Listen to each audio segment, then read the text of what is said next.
should the ultimate sports saloon really be? The GSF answers that question from a Lexus perspective and does so with characterful uniqueness thanks to its glorious naturally aspirated V8 engine. It's an acquired taste, but a very satisfying one.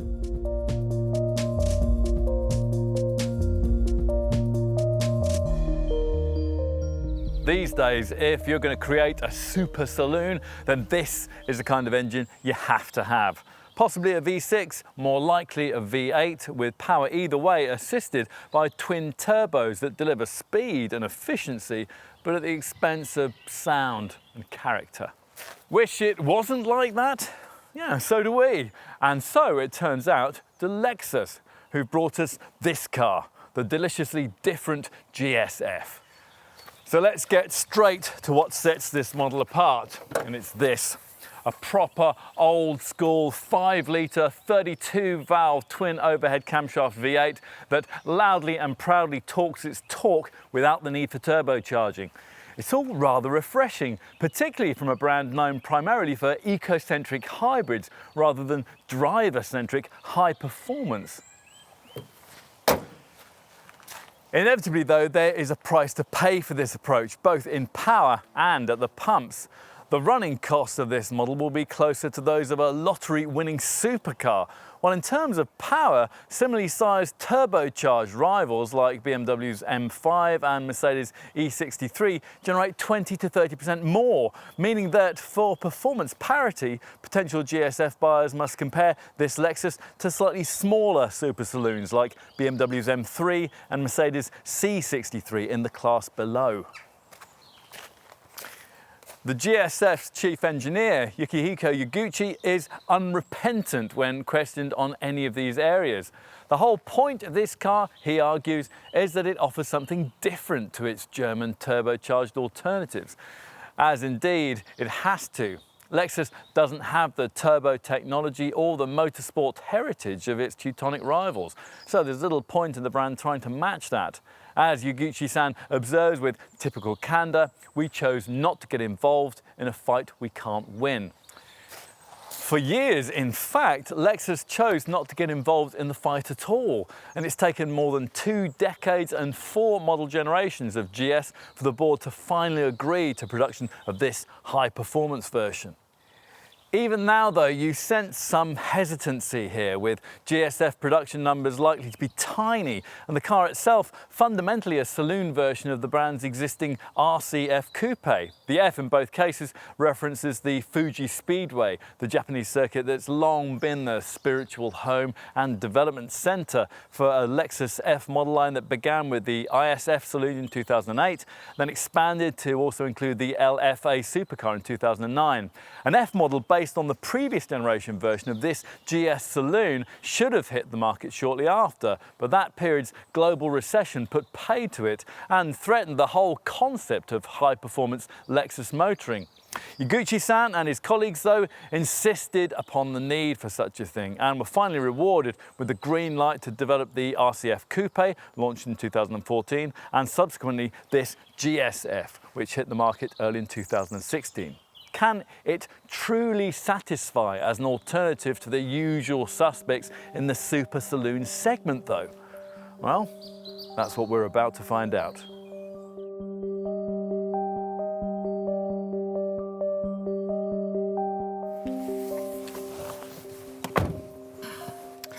So, what is this GSF really like? Well, you settle into the high-mounted, wing-backed racing-style seat, grasp the chunky 3-spoke F-Sport steering wheel and brush your brogues against the drilled aluminium pedals. There are only 2 of these because all GSF models must have auto transmission, an 8-speed sports direct shift setup with steering wheel change paddles. An auto box is the only way of properly harnessing the prodigious torque of that fiery beast that beats beneath the bonnet. A revised 471 brake horsepower version of the same 5-litre V8 that powered this car's ISF predecessor. Prod the start button and it bursts rather menacingly into life. You're ready. That V8 is old school in character. heavy, sonorous, and perhaps most significantly, normally aspirated in an era where almost all of this car's rivals favour turbocharged or supercharged forced induction. Now, if you're familiar with one of those competitors, this GSF will feel very different, lacking a turbo model's instant surge of low-end torque. Perhaps a few figures will better illustrate that point. Whereas, say, a rival BMW M3 competition pack model develops all of its 550 newton meters of pulling power from just 1800 RPM, this Lexus can't give you all it's got until the engine's singing all the way up at 4800 RPM. And although all it's got is 21 bhp more than the BMW in terms of braked horses, this GSF actually has less to offer when it comes to the all-important question of torque, 530 newton meters. Which on paper is a problem, given that this car is over 1/4 of a ton heavier than that Bavarian rival. And that's also the main reason why this GSF isn't the track car that Lexus keeps telling us it could be. It would be hard enough to disguise all that extra bulk on a circuit if an instantly responding twin turbo was beating beneath the bonnet. With a hulking great conventional V8 installed up front, this model's fate is sealed. It simply can't be as light on its feet and as quick fire to the response of your right foot as its more agile forced induction rivals. Motoring writers who've driven this car have berated it for this, which seems to us to be rather foolish. Didn't they realise from a glance at the spec sheet that this Lexus was trying to be different? I mean, do they want every model in this class to be an M3 clone? And in any case, who exactly are all these track day fiends who've the time, the inclination and the tyre budget to habitually pound their pricey purchases round on track days? I mean, we have yet to meet one.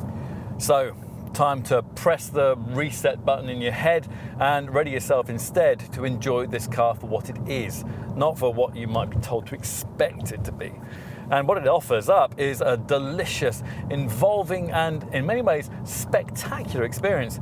Key to that is the fantastic soundtrack inspired by the ballistic LFA model, properly angry and in many ways utterly un-Lexus. Give the V8 its head and you get all sorts of pops and crackles on the overrun too. I mean, it has to be one of the best sounding engines in any sports saloon this side of lottery winning money. Perhaps even the best. There is just the tiniest bit of cheating going on here though. The exhaust, the intake and the mechanical sounds you hear are all being enhanced by an active sound control system that adapts the aural firework display to suit the way that you're driving, selectively playing what Lexus calls auxiliary sound through the cabin's audio speakers. Now this note changes in response to engine speed and throttle movement with a steady deep tone up to 3000 RPM that then blends into a higher pitched roar as the revs increase. It's artfully done and without prior knowledge you'd attribute no shenanigans to this process, so just settle back and enjoy it. No, better than that, go and experience the soulless technical scream of a BMW M3 and then come back to this car.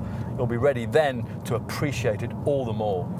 Active sound control, we should point out, works only in the two fariest of the 5 settings available through the standard Drive Mode Select vehicle dynamic system. One of those setups that alters the throttle response, the steering feel, the engine note, gear change timings and stability control thresholds to suit the way that you want to drive. Not suspension settings though. Chief Engineer Yukihiko Yaguchi spent a long time choosing this car's damping setup, and he really doesn't want you coming along and messing it up. Fair enough.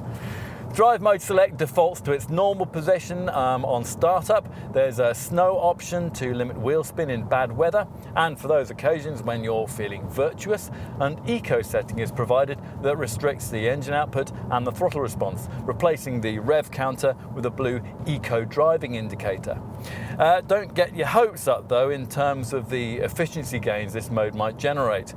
You could be burbling through town with eco selected, yet still be emitting up to 385 grams per kilometre of CO2 in this car. It's the two serious driving settings you're really going to want to try though. Twist the silver rotary controller next to the gear stick to select Sport S, and signs that the character of the car is about to change are delivered from the stunning LFA supercar derived dial pack in front of you. This mode recalibrates the big RPM gauge, changing the instrument colour to grey and, more importantly, drawing information from the car's G sensors to select the ideal gear ratio for any situation of spirited driving.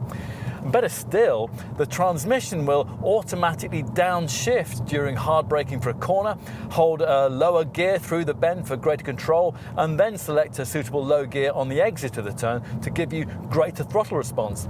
The same G sensor even senses when the car goes light over a crest and ramps up braking pressure to help you control things on the other side. It's just brilliant.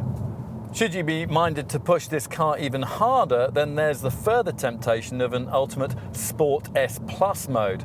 Now, you won't be able to resist trying it because it fully activates the sonorous active sound control system that I was talking about earlier, at the same time changing the dial colour to black and adding in quicker downshifts and firmer steering.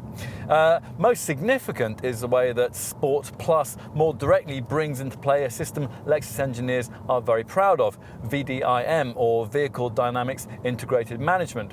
Now, as buyers loyal to the brand might know, VDIM is a setup that's long been used by the company to seamlessly integrate the electronic braking, traction and stability control functions on its cars.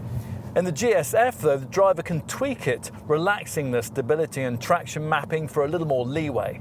So in the Sport S Plus driving mode select setting I'm in now, the VDIM automatically knows that you're likely to be throwing this car about and relaxes the stability and traction control mapping in its own sport setting. Now, if you do ignore my earlier observations and perhaps understandably succumb to the temptation to hoon this thing around a track, then there's a second, more focused VDIM mode called Expert.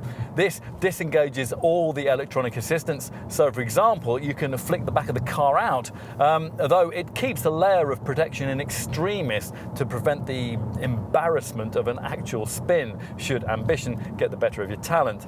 If you really want to, though, you can completely turn VDIM off, but we really would strongly advise against it. This is, after all, a very quick car indeed. 62 miles an hour from rest is dealt with in only 4.6 seconds, and the 400 meter mark flashes by in less than 13 seconds. More importantly, the 50 to 75 miles per hour overtaking increment takes under 4 seconds.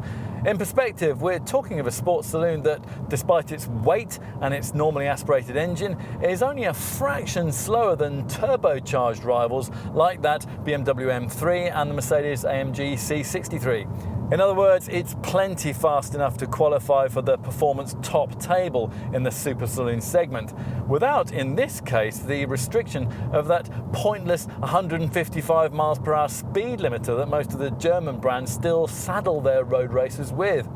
Get a GSF on the hangar straight at Silverstone or an unrestricted autobahn and you'll keep going all the way to 168 miles an hour. In truth, as we've already suggested, the Autobahn represents this car's greater comfort zone, and this isn't only because of the agility restrictions I referenced earlier, brought about by this car's prodigious weight. There's also the issue of the slightly lifeless steering feel you get on corner turning, and the unwillingness of the gearbox to shift down via the steering wheel pedals as quickly as you often want it to. Nor will circuit regulars be impressed by the way that Lexus declines to offer this car with the kind of common optional track-style features found in most rivals, things like launch control and ceramic brakes. To be fair though, the GSF is pretty well provided for in the braking department, the big 19-inch alloys allowing space for some serious Brembo stoppers. In fact, the way this car stops is one of the things we really like about it, part of the reassuring stability that's offered with almost everything this Lexus does. Where an M3 or even a C63 will bite back if you overstep the mark, a GSF will nearly always work with you, building confidence and allowing less knowledgeable drivers to get far more from their experiences at the wheel. Helping enormously in this regard is the TVD torque vectoring differential that's there to more precisely control power distribution between the rear wheels. Torque vectoring is now a familiar feature on much cheaper cars, but with those, you've got a simple system that functions via the ABS braking setup to slow a spinning wheel through any given bend. This GSF's torque vectoring differential is much cleverer, working through a series of multi-plate clutches to vector torque so that the rear wheels can also, where necessary, be speeded up too, which provides a wider range of dynamic options. So many, in fact, that TVD is able to offer the driver 3 selectable modes. Yes, more modes, this time a standard compromise setting, slalom for ultimate agility, and track for high-speed circuit driving. Select the right one for any given circumstance, and when you're throwing the car through the corners, the sensation is of being pinned to the road by an unseen hand while being fired from bend to bend. We keep coming back to track references, don't we, with this car, despite realities to the contrary. The engineers were determined that we should, but then sometimes you build something with one thing in mind before it ultimately emerges as something rather different. Something better? Well, we think a GSF owner would think that. I mean, fall beneath the spell of this car and it will make a believer out of you.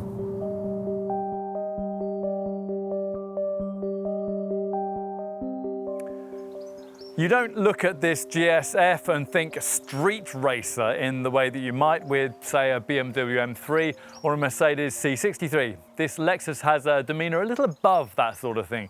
Yet, it does retain a very extrovert, purposeful and dynamic street-side presence thanks to the small but significant changes made over the standard GS model.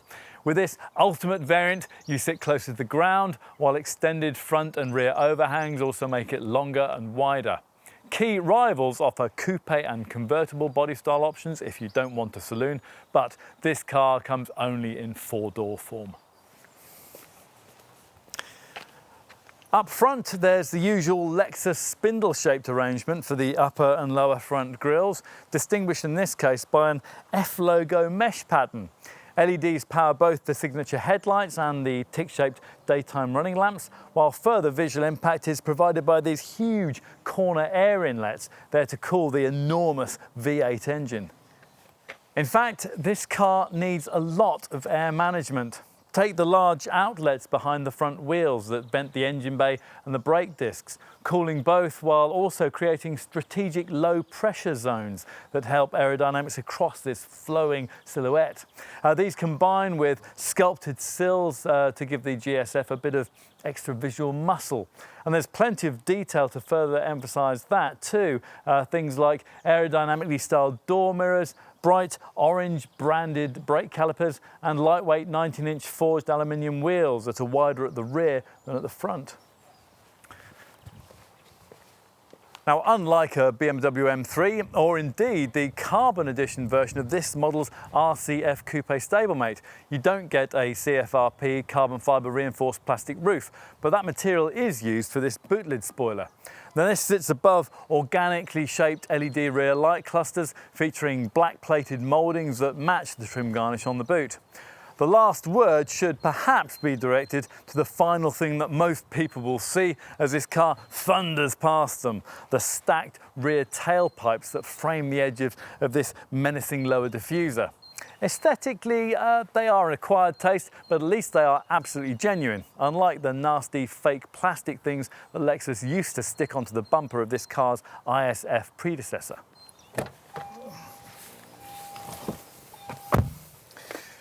Inside, the more mature theme continues. At the wheel of an M3 or a C63, you can never quite forget that you're in a relatively inexpensive car that's been heavily optioned up. A GSF, in contrast, feels a more expensive, exclusive product, albeit one more suited to the boardroom than Brands Hatch. It's not ostentatious, and some of the materials are quite varied, but it looks unique, cultured and clever, with the ambiance dominated by the kind of lovely high-backed leather sports seats that rivals would include only as an exorbitantly priced option. These ones are not only heated and electrically operated, but can also be cooled and come trimmed in silky smooth semi-aniline leather that's contoured, stitched and perforated to look like athletic apparel.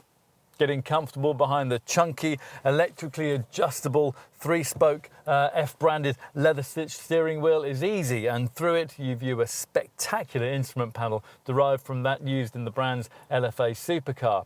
The dial pack offers up a large centrally mounted rev counter that changes colour according to the driving mode and offers a digital speed readout to complement the smaller analogue dial placed on the right of the display. Towards the left lies a 4.2-inch TFT screen able to offer up all manner of driving data, including a trip computer, a compass, safety and audio settings, information on tyre pressures, and even a G-force meter. Now, if you don't want to be distracted by any of that stuff, you don't have to be, thanks to the standard provision of a large colour head-up display that allows you to see key data such as speed, revs and gear shift positions without having to take your eyes off the road. When you're at rest and free to look around, you'll find little to detract from the high-end theme, unless, like us, you find the laptop-style touchpad controller that controls the infotainment system rather fiddly to get to grips with. Lexus still has a little to learn from the German brands here.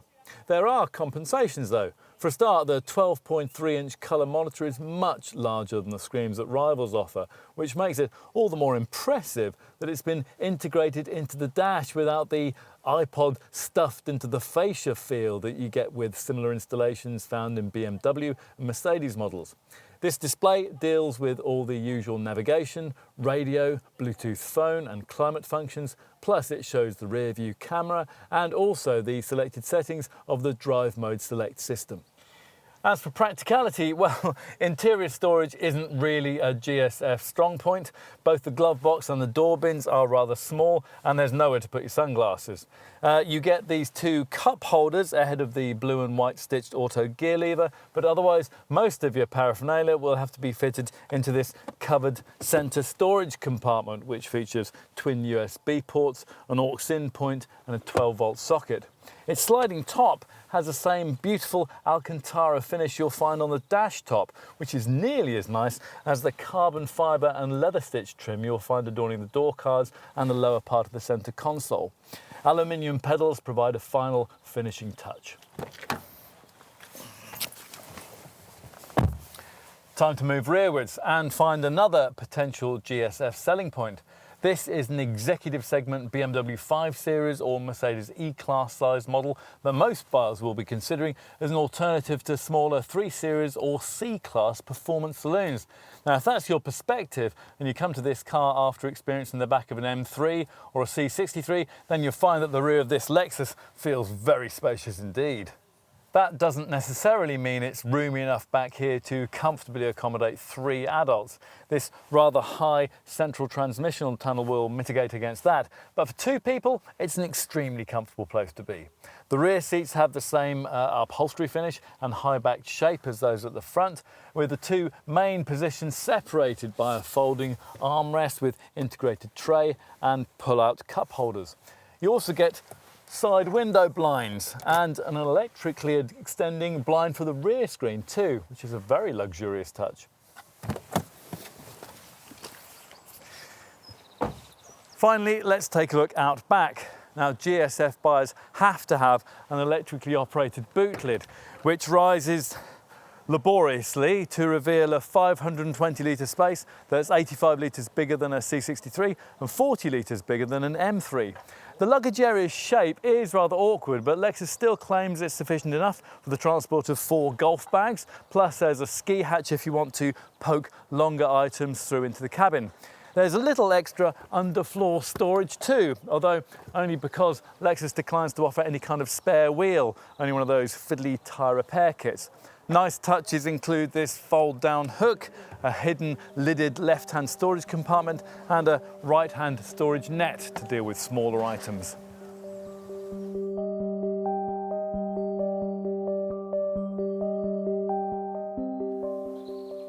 This GSF will be a rare sight on our roads. Lexus is expecting to sell only around 100 examples in our market each year.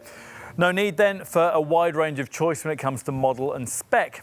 The single 471 brake horsepower saloon variant on offer costs £70,000, is equipped with an 8-speed automatic gearbox, and as we'll see, comes fully loaded with just about as much standard kit as you could possibly want. When it comes to market positioning, well, this car is somewhat unusual. Drill into the detail and you can see Lexus's perspective when it suggests that there really is nothing quite like a GSF. In size, you'd expect this car to compete against AMG versions of the Mercedes E-Class, the BMW M5, and maybe also the Audi RS6. Those cars, though, have at least another 80 brake horsepower, and they cost £5,000 to £10,000 more. For more directly comparable horsepower and performance, you would really need to be looking at something slightly smaller, specifically the Mercedes AMG C63 and the BMW M3 with its uprated competition pack 450 brake horsepower engine. Both these two cost around £60,000, but for us, the C63 is the closer match. Like this Lexus, it's got 8 cylinders, the BMW only has 6, and its 476 brake horsepower power output is almost identical to that of this GSF. Plus, if you were to spec the Mercedes up to match Lexus levels, the difference in price between the two cars would be a lot less than the initial list figures would lead you to believe. But are there more closely comparable choices you could consider? Well, possibly. After a bit of head scratching, we did come up with a couple, both of which are more similar in size to this Lexus than would be a C63 or an M3. To start with, what about Maserati's Ghibli 3-litre V6S? Yes, with 410 brake horsepower, it is a bit short on horsepower compared to a GSF, but the performance is comparable to this Lexus, and it'll save you around £5,000, although you have to do without a throbbing V8 up front. If that is what you want, then on paper, Audi's 450 brake horsepower V8-powered twin-turbo S6 model can provide it at a saving around £13,000. In practice, though, the S6 can't provide the handling feedback, the exclusivity, or the oral fireworks of a GSF. Otherwise, in terms of rivals, well, that is about it. Later in its life, this model will also have to compete with Jaguar's XE-R and Audi's RS4, but at the time of this GSF's introduction, early in 2016, both those two models remained some time away from launch. Would lesser versions of those cars suffice as credible alternatives? Well, in a word, no. A Jaguar XE-S has 335 brake horsepower and an Audi S4 has 349 brake horsepower, and they're both V6s rather than V8s, so they can't really claim to be in the same league. Ultimately then, as I've been saying, there are lots of alternatives, but nothing that's really quite the same. If you agree and you decide that a GSF actually is what you really want, then you're going to need to know just how generous Lexus has been when it comes to the standard spec, and you shouldn't be disappointed. The standard 8-speed sports direct shift auto transmission that I already mentioned can work via selectable drive settings you activate through a drive mode select system that allows you to alter steering feel and throttle response via Eco, Sport S and Sport S Plus options. You also get a torque vectoring differential to help you get power down through the corners, and there's active sound control to vary the engine note, along with gorgeous 19-inch lightweight multi-spoke alloy wheels, a carbon rear spoiler, and LED technology for the headlamps, the daytime running lights, and the rear lamp clusters. More expected executive class features include front and rear parking sensors, power folding, auto dimming heated door mirrors, an electrically operable boot lid, auto headlamps and wipers, metallic paint, an alarm and keyless smart entry. Inside, you sit on brilliantly supportive, high-backed, winged sports seats trimmed in butter-smooth semi-aniline leather upholstery with electric adjustment, heating and ventilation. And throughout the interior, there's lovely carbon fibre and Alcantara finishing, along with Lexus F-themed detailing that's to be found adorning the electrically adjustable steering wheel, the gear lever, and on various trim elements. Other features include aluminium pedals, a colour head-up display, dual-zone climate control, a frameless auto-dimming rear-view mirror, side and rear window blinds, and a classy analogue clock. Infotainment is dealt with by a huge 12.3-inch multimedia screen and a remote touchpad controller. Now, via this package, you access a 10-speaker Pioneer sound system with DAB radio and a DVD player, Bluetooth phone connectivity, a rear parking camera, and a Lexus premium navigation setup. Try specifying all that gear onto, say, a competition pack spec BMW M3, and it would easily carry the bill towards this Japanese model's £70,000 asking price. And you know what? You'd still be 2 cylinders and 21 brake horsepower down on a Lexus GSF. Now, with that in mind, potential buyers of this car might feel able to dip into an options list, but it lacks 2 features that you might expect to find: adaptive suspension and ceramic brakes. Instead, it's headlined by just 2 key items: the thumping 17-speaker Mark Levinson premium hi-fi system and an electric sunroof. There is also the dealer-fit option of Wi-Fi connectivity should you want it. On to safety, where the key inclusion is the Lexus Safety System Plus setup. This includes 5 elements, with the most significant being what the brand calls its pre-crash safety system. Here, a camera-based radar scans the road ahead as you drive, looking for potential collision hazards, be they pedestrians or other vehicles. Now, if one's detected, you'll be warned. And if you don't respond, or you aren't able to, the brakes will automatically be applied to decrease the severity of any resulting accident and hopefully alleviate it altogether. The system works from 6 miles an hour upwards, and a nice touch is the way that in an emergency it instantly illuminates the GSF's brake lights before the brakes are actually activated, reducing the likelihood of a rear end impact. Additional Lexus Safety System Plus features include an adaptive high beam system for the headlights that automatically dips them for you at night, a traffic sign recognition feature that pictures road signs as you pass them and then displays them for you on the dash, a lane keep assist setup that stops dozy drivers from veering out of their lanes on major roads, and adaptive cruise control that uses a radar to automatically keep you a safe distance from the vehicle in front at highway speeds. Other standard electronic safety elements include a blind spot monitor that on the move stops you from dangerously pulling out to overtake, and rear cross traffic alert that will warn you of oncoming vehicles if you're reversing out of a parking space. All of this builds on the functionality of the VDIM Vehicle Dynamics Integrated Management System that you find on all Lexus models. This brings together the anti-lock brakes, the traction control and the stability electronics to work as one cohesive unit. The system also governing gear shift speed and the degree of electric assistance for the steering. There's also hill start assist control to stop you from drifting backwards on uphill junctions, ISOFIX child seat fastenings in the rear, and an emergency brake signal feature that flashes the brake lights in panic stops to warn following drivers. Should all of that be insufficient to stop you from having an accident, then no fewer than 8 airbags will spring to your aid, with twin front, side, curtain and knee bags all included. It's all very reassuring.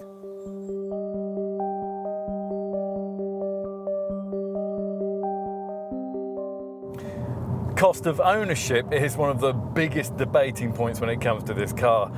Clearly the weight and relative inefficiency that come with using lusty, old school, normally aspirated V8 power mean that a GSF starts with quite a disadvantage over its turbocharged rivals. Lexus though has done its best to minimise this downside, even engineering the 5-litre unit to switch to a more efficient Atkinson operating cycle at cruising speeds and refettling it to meet Euro 6 emission standards. There's also a green-friendly eco mode in the Drive Select system that replaces the rev counter with a blue eco driving indicator and tweaks the engine output, the throttle openings and the air conditioning settings to minimise fuel consumption. And the result of all that is a useful improvement over the kind of fuel and CO2 figures that the less powerful version of this unit used to produce in Lexus's old ISF model. But as an engineer, there's only so much you can do if your executive sports saloon has a petrol V8, 471 braked horses and nearly 1.9 tons of weight to carry around. So I'll get to the point. This car manages 25.2 miles per gallon on the combined cycle and 260 grams per kilometre of CO2. Which, by the way, rises to a rather frightening 385 grams per kilometre in urban conditions. A rival BMW M3, in contrast, with its smaller twin-turbo straight-six and 250 kilogram weight advantage, delivers 32.1 miles per gallon and 204 grams per kilometre of CO2, while a Mercedes-AMG C63 manages 34.4 miles per gallon and 192 grams per kilometre. So, you get the idea. It's necessary to pay for your pleasures with this car, not only at the pumps, but also with the much higher levels of benefit-in-kind taxation that come with those dirtier emissions figures. Still, when you're spending this much on a high-performance super saloon, that kind of issue may not necessarily be a deal breaker, particularly given that buyers of this Lexus won't have to be forking out for many of the nice-to-have features that BMW and Mercedes continue to charge extra money for. In any case, let's not kid ourselves. Any car in this class is going to record some fairly shocking efficiency figures when you plant the loud pedal, and at least when you do so in a GSF, you're rewarded with a gloriously majestic soundtrack that for many will be preferable to the technical scream now served up by a BMW M car or the dam-buster-like rumble of a Mercedes-AMG. In fact, such is the character of this engine that you really do get something from it when you're just burbling about. An M3 or C63 feels a tad unhappy at these sorts of speeds, these being cars you have to drive hard to enjoy. This Lexus is different and, well, we think you might like it. If all of that puts you in the frame of mind to give GSF ownership the benefit of the doubt, then you'll be further cheered by the news that this car's relative exclusivity will guarantee residual values at least as good as a BMW M3 and potentially better than a Mercedes-AMG C63 after the usual 3-year, 36,000 mile standard ownership period. Insurance will inevitably be expensive, so make sure you can obtain reasonably priced cover before signing up. Otherwise, there's a 3-year, 60,000 mile warranty for reassurance, and it's a period of cover that we would normally call unremarkable. We won't in this case because this is a Lexus. They don't tend to go wrong, and if they do, then you've got the best after-sales care in the business to fall back on.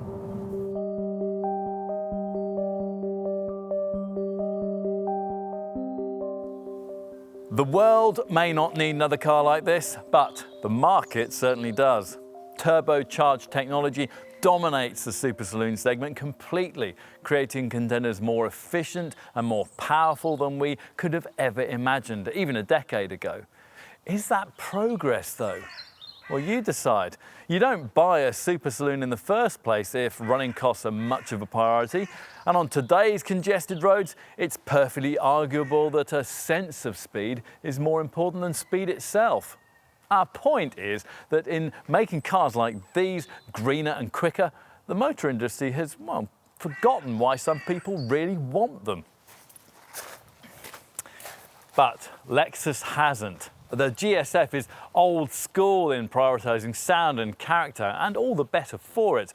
A far more interesting and individualistic choice than anything the Germans can offer in this sector.